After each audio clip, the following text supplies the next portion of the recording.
जय जगन्नाथ मु ज्योतिर्विद डॉक्टर भवानी शंकर महापात्र आपण मानकु भाग्य दर्पण कार्यक्रम को स्वागत जनाऊँगी।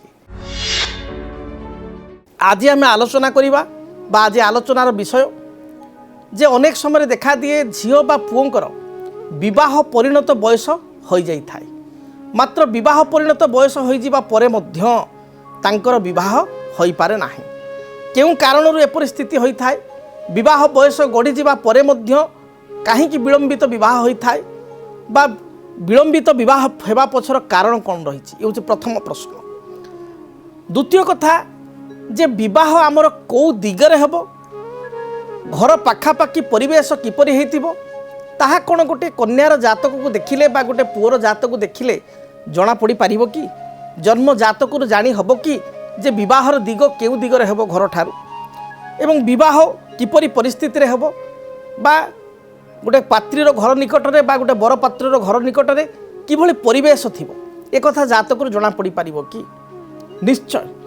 जो माने जन्म जातक को विश्वास करती ज्योतिषशास्त्र को विश्वास करती से माने जानती जे जन्म जातक रे थिबा ग्रहंकर स्थिति बा ग्रहंकर दृष्टि एवं ग्रहंकर दशा ये बहुत गुड़े संजोग सृष्टि करि थाए।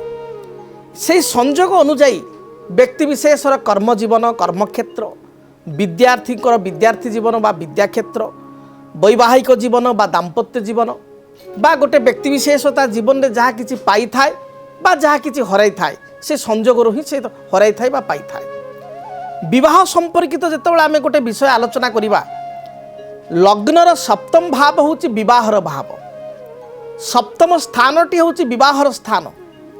जदि जनक जन्म जातकरे सप्तमाधिपति जातकरे उच्च अछंती, सप्तमाधिपति जातकरे मित्र गृहस्थ अछंती, सप्तमाधिपति जातकरे बलवान अछंती, ताहले से व्यक्तिटी गोटे झीलटी जातक होइतिले से झीलता भविष्यत रे भल स्वामीटीए पाई परिबो, भल पतिटीए पाई परिबो, तार वैवाहिक जीवन सुखप्रद होई परिबो, शुभप्रद होई परिबो, वैवाहिक जीवन तार शांतिपूर्ण रहिबो एवं गोटे उच्च परिवार रे से विवाह करि परिबो जोड़ा कि जातक रे देखा दउछि।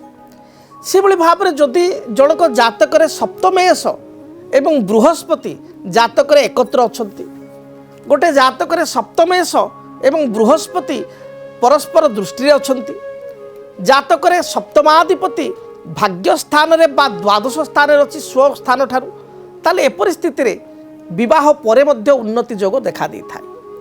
कहा जाए सप्तमेश बेर भाग्ये स्त्री भी भाग्योदय भवेत, अर्थात सप्तमाधिपति जदि सप्तम स्थान ठारू तृतीय अर्थात सप्तम स्थान ठारू तृतीय अर्थ सप्तम स्थान ठारू नवम लग्नर तृतीय जदि सप्तमाधिपति 3 नंबर घरे अच्छी 1 2 3 अच्छे आप देखिले सप्तम स्थान ठारू नवम होइछि, सप्तम स्थान ठारू नवम किंबा द्वादश अर्थात लग्नर द्वादश मात्र सप्तम स्थान ठारू षष्ठ थिले मध्य एटी शुभ फल प्रदान करिवो।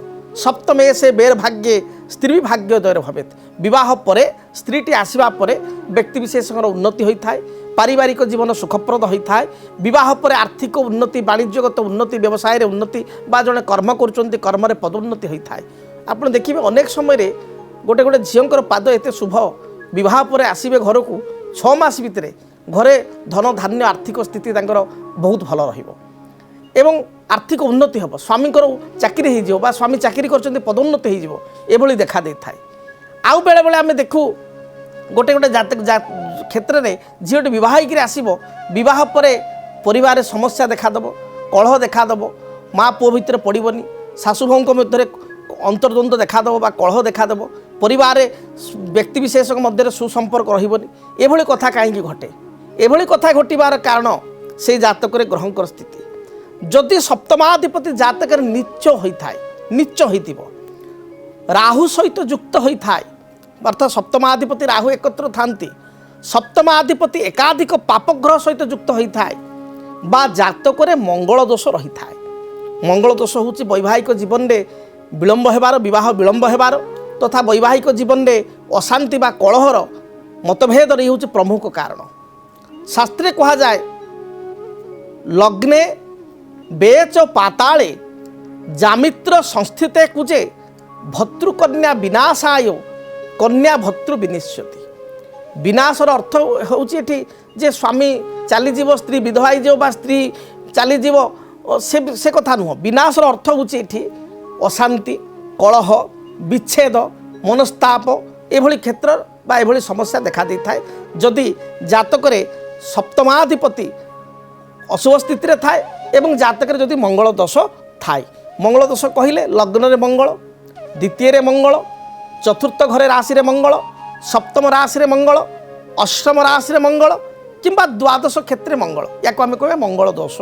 जदि मंगल दोष जातक अच्छी सप्तमाधिपति दुर्बल अच्छी ताले विवाह पर निश्चय वैवाहिक जीवन में जो सुख शांति रहिबा कथा से सुख शांति रहिबो नाही एवं किछि ना किछि समस्या देखा देबो। ठीक तार अपोजिट जदि सप्तमाधिपति भल स्थिति अच्छी जातक मंगल दोष नाही, काल सर्प दोष नाही, बृहस्पति प्रतिकारक ग्रह स्वामीकारक ग्रह जातक भल स्थिति रही एवं शुक्र जी कि पुरुष जातक दाम्पत्य सुखर ग्रह से जातक मीन उच्चस्थ अच्छा बा भल स्थिति अच्छा मित्र गृहस्थ अच्छा ताहले व्यक्ति विशेषज्ञ वैवाहिक जीवन दाम्पत्य जीवन निश्चय सुखप्रद हेबो एथिरे कोनोसी संदेह नाही। तेबे जातक विवाह केउ दिगरे हेबो ये गोटे प्रश्न एवं कौ एज रे हेबो। बड़ कथा होची जे विवाह जो आलोचना आमे कले जे विलंब होबार कारण कोन जे विलंब होबार प्रथम कारण आमे जानले जदि जातक मंगल दोष अछि। जदि मंगल दोष जातक अछि ताले विवाह रे सुनिश्चित भाव रे विलंब हेबो।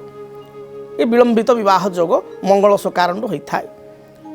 से भली भाव में जदि सप्तमाधिपति जातक नीच थाए ताले गोटे झील तार योग्यता दक्षता अनुजाई बरपात्र खोजा जाए, परिवार खोजा जाए, भल परिवार टी भल योग्य पात्र टी मिले ना। बहुत समय देखाई सप्तमाधिपति नीच हेले आमे चिंता करिथिबा भाबिथिबा बा झीर बा पुअर योग्यता दक्षता अनुजाई जो भली कैंडिडेट आसीबा कथा प्रस्ताव गुड़िक आसिया कथा से भली प्रस्ताव आसी न थाए। बेले बेले प्रश्न आसे जे जातक गुरु शुद्धि नाही, रवि शुद्धि नाही, से विवाह हो पारु नाही। निश्चय ये मध्य गोटे कथा किंतु बहु समय आम देखू गुरु शुद्धि रवि शुद्धि थाइकि विवाह होए नाही। कारण आपड़ जदि देखिए गुरु शुद्धिर अर्थ कौन वर्ष शुद्धि, रवि शुद्धिर अर्थ मास शुद्धि, चंद्र शुद्धिर अर्थ दिन शुद्धि। तेना गुरु शुद्धि विवाह रे गोटे प्रमुख विषय एवं कन्यार जातक मुख्यतः विवाह बोली कह जाए। आम जो विवाह करवा से कन्या जातक अनुसार विवाह करवा, कन्या जातक अनुसार जो दिनटा सुझाऊँच देखा। कन्या सहित जदि बरर सुझीगला तो बहुत बढ़िया, कन्या पाई जो दिनटी सुझुची बर पाई भी से दिन सुझुची बहुत भल। कन्यार गुरु शुद्धि अच्छी बरर मध्य गुरु शुद्धि अच्छी से बहुत भल। किंतु जदि बरर गुरु शुद्धि नहीं बा दिन शुद्धि नहीं ताले चलिबो। किंतु कन्या जातक विवाह बोली शास्त्र कहा जाए। कन्या जातक गुरु शुद्धि रवि शुद्धि एवं चंद्र शुद्धि रहिबा निहाती आवश्यक प्रथम कथा। द्वितीय कथा हूँ जो गुरु शुद्धिर कथा आसला गोटे धरतु झीटी विवाह तार गोटे परिणत बयस आम कह 21 वर्ष बा 22 वर्ष पर झीटी विवाह योग्या। किंतु से झीटी बेले बेले देखा 32 33 34 विवाह होता माने कौन तार गुरुशुद्धि आसी नाला। निश्चय तार अनेक थर गुरुशुद्धि आसी। गुरुशुद्धि आसी जातक जदि महादशा अंतर्दशा समर्थन करूनथिबो ताहले मध्य विवाहर इन टाइमली हो पारिबो नाही। तेणु ये दशा महादशार मध्य प्रभाव रहिला। जातक ग्रह माने जेतेबेले आमको रेजल्ट दियंती से ग्रह मानकर मुख्यतः 3 प्रकार फल आम कहवा। गोटे हूँ स्थिति फल, दृष्टि फल एवं दशा फल। जदि स्थिति फल रे ग्रहंकर स्थिति बा ग्रह मानकर अवस्थिति जदि जातक खराब थाए ताले विवाह विलंब हेबो। जदि दृष्टि रे ग्रह मानकर किछि अशुभ दृष्टि सप्तमाधिपति सप्तम स्थान बा द्वादश क्षेत्रटी मध्य शଯ୍या शुक्र स्थान ए स्थान को जदि अशुभ ग्रहंकर दृष्टि रही ताले मध्य विवाह विलंब हेबो। ये हूँ दृष्टिफल कारण एवं दशा फल कह जाए। शुक्र राहु जुते दुष्टे जोग भंगम पदे पदे। जो जातक शुक्र महादशा राहु अंतरसा, बृहस्पति महादशा राहु अंतरसा, चंद्र महादशा शनि अंतरसा, मंगल महादशा बुध अंतरसा, बुध महादशा मंगल अंतरसा, राहु महादशा रवि अंतरदशा बा रवि महादशा राहु अंतरदशा चली थाए से समय मध्य विवाह हेबाकु नहीं समस्या देखा दिए, विवाह रे बाधा मध्य उपजी थाए। तेणु आपण को जातक को प्रथमे आपण विवाह पूर्व मु कहिबी भल भाव मेलक करवा दरकार। जदि भल भाव जातक मेलक कर विवाह करेंगे ताहले ଜାତକରେ ଥିବା ଅନେକ ଗ୍ରହ ଦୋଷର ଖଣ୍ଡନ ହୋଇପାରିବ। ସେ କହୁ କହୁ ଗୋଟିଏ କଥା କହିଲେ ଯେ ମୋର ଜନ୍ମ ମାସରେ ବିବାହର ହେଲା, ଯେଉଁ ମାସ ଜନ୍ମ ହୋଇଥିଲି ସେଇ ମାସରେ ବିବାହର ହେଲା। ଏହା ବର୍ଜନୀୟ ଶାସ୍ତ୍ର ଅନୁସାରେ। କେବେ ହେଲେ ଯେଉଁ ମାସରେ ଜନ୍ମଗ୍ରହଣ କରିଛନ୍ତି ସେଇ ମାସରେ କେବେ ହେଲେ ବିବାହ କରିବା ବା ସେଇ ମାସରେ ସେଇ ତିଥିରେ ବିବାହ କରିବା ଉଚିତ ନୁହଁ, ଏ ବର୍ଜନୀୟ। ତେଣୁ କିଛିଟା ନୀତି ନିୟମକୁ ମଧ୍ୟ ଆପଣଙ୍କୁ ମାନିବାକୁ ପଡ଼ିବ। ଯେଉଁ କଥା ମୁଁ କହୁଥିଲି ଯେ ବିବାହ ବିଳମ୍ବର କାରଣ କ'ଣ ଏବଂ ତା'ର ପ୍ରତିକାର। ବର୍ତ୍ତମାନ ପ୍ରତିକାର ଉପରକୁ ଆସିବା। ଯଦି ଆପଣଙ୍କର ଜନ୍ମ ଜାତକ ରହିଛି ବା ଆପଣ ନିଜର ଜନ୍ମ ତାରିଖ ସମୟ ସ୍ଥାନ ଜାଣିଛନ୍ତି, ତାହେଲେ ଆପଣ ଜଣେ ଜ୍ୟୋତିର୍ବିଦଙ୍କ ନିକଟକୁ ଯାଇ ବା ଯଦି ମୋ ନିକଟକୁ ଆସି ଆପଣ ଦେଖା କରିବାକୁ ଚାହୁଁଛନ୍ତି, ସାକ୍ଷାତ କରି ଆପଣଙ୍କର ଜନ୍ମ ସମୟ ତାରିଖ ସ୍ଥାନ ଦେଇ ଜାତକକୁ ପ୍ରସ୍ତୁତ କରି କ'ଣ ସମସ୍ୟା ରହୁଛି, କେଉଁ ଦଶା କାରଣ ବିବାହରେ ବିଳମ୍ବ ରହୁଛି ତା'ର ସମାଧାନ କଲେ ନିଶ୍ଚୟ ବିବାହ ଯେଉଁ ସମୟ ତାରିଖ ଦିଆଯିବ ତାରି ମଧ୍ୟରେ ଆପଣଙ୍କର ବିବାହ ହୋଇପାରିବ।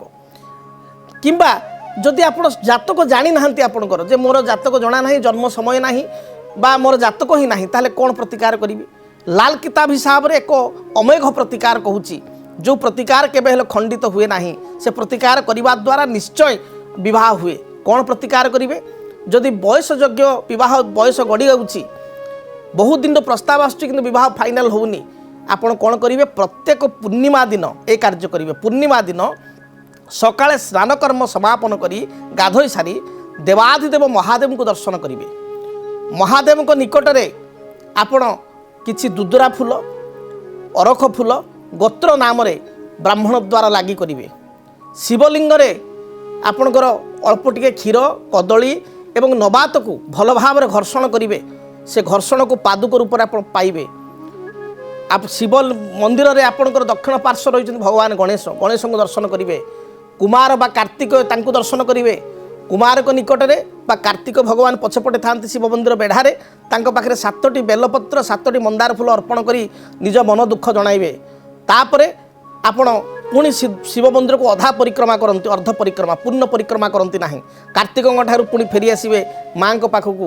ଆପଣଙ୍କର ଉତ୍ତର ପାର୍ଶ୍ୱରେ ଥିବେ ମା ପାର୍ବତୀ, ତାଙ୍କ ପାଖରେ କିଛି ଲାଲ ଫୁଲ, ସେଇ 7ଟି ଲାଲ ଫୁଲ 7ଟି ମନ୍ଦାର ଫୁଲ 7ଟି ବେଲପତ୍ର ଅର୍ପଣ କରି ପ୍ରଣାମ କରିବେ ଏବଂ ତାପରେ ଶିବ ମନ୍ଦିରକୁ ପ୍ରବେଶ କରିବେ, ଶିବଙ୍କ ପାଖରେ ପୂଜା କରିବେ ଏବଂ ଆପଣ ଗୃହକୁ ଆସିବେ। ସନ୍ଧ୍ୟା ସମୟରେ ଗୋଟିଏ ଅଚୁକ ପ୍ରତିକାର କହିବି। ଏହି ଦିନ ପୂର୍ଣ୍ଣମୀ ଦିନ ଆପଣ ଯେତେବେଳେ ଆକାଶରେ ଚନ୍ଦ୍ର ଥିବେ, ପୁରା ଚନ୍ଦ୍ର 7ଟା ବା 6:30 7ଟା ବା 8ଟା ବେଳକୁ ପୂର୍ଣ୍ଣ ଚନ୍ଦ୍ର ଥିବେ ଆକାଶରେ, ସେହି ସମୟରେ କିଛି ସର୍ଫ ପାଣି ବା କିଛି ସାବୁନ ପାଣି କରି ଆପଣ ଛାତ ଉପରକୁ ଯିବେ ବା ଘର ଅଗଣାରେ ଆପଣ ଯେଉଁଠି ଚନ୍ଦ୍ର ଦେଖାଯାଉଥିବ ଭଲ ଭାବରେ ସେଇଠି ସ୍ଥାନକୁ ଯିବେ। ଗୋଟେ ଫୁଟୁକାଣି ସାହାଯ୍ୟରେ ଚନ୍ଦ୍ରଙ୍କୁ ଲକ୍ଷ୍ୟ କରି ଫୁଟୁକାଣି କିଛି କରିବେ। ଚନ୍ଦ୍ରଙ୍କୁ ଆଡ଼କୁ ଲକ୍ଷ୍ୟ କରି ଚନ୍ଦ୍ରଙ୍କୁ ଫୁଟୁକାଣି ଆକାରରେ କିଛି ଫୁଟୁକାଣି କରିବେ ଏବଂ ମନ ମଧ୍ୟରେ ଭାବିବେ ଯେ ମୋର ବିବାହ ଯଥାଶୀଘ୍ର ହୋଇଯାଉ।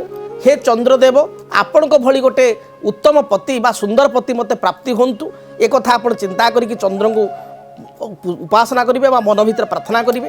ଦେଖିବେ ନିଶ୍ଚୟ ଆପଣ କିଛିଟା ପୂର୍ଣ୍ଣମୀ ଅତି କମ୍ରେ ଆପଣ 7-8ଟା ପୂର୍ଣ୍ଣମୀ କରିବା ମଧ୍ୟରେ, ପ୍ରତ୍ୟେକ ମାସରେ ଗୋଟେ ପୂର୍ଣ୍ଣମୀ ପଡ଼ିବ, 7-8ଟା ପୂର୍ଣ୍ଣମୀ କରିବା ମଧ୍ୟରେ କେଉଁ ସ୍ଥାନରେ ଆପଣଙ୍କ ବିବାହ ପ୍ରସ୍ତାବ ସ୍ଥିର ହେବ ଏବଂ ବିବାହ ମଧ୍ୟ ଆପଣଙ୍କର ହୋଇଯିବ।